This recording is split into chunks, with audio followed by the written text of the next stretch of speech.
niingon nga iyang pribilehiyo sa pagbuhat sa pagmantala sa kamaturan o sa pagpadayon sa buluhaton sa Ginoo sa daghan nga pamagi.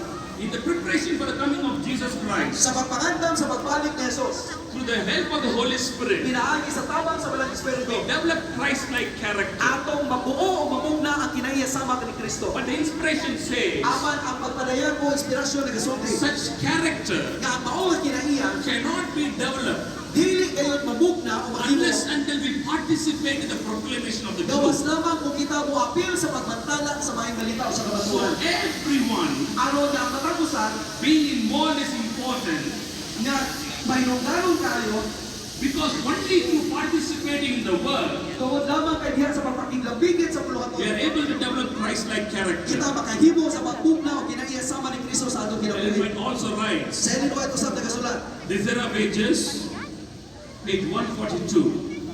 God could have reached this object in saving sinners without our aid.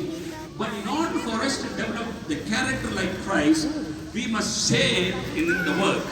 In order to enter into His joy, the joy of seeing souls redeemed by His sacrifice. sa Ellen White nagaingon, pagkapot unta ni Kristo o sa Dios ang iyang mga katawhan sa pagluwas sa mga makasasala bisan pa nga wala tapang gikan kanato.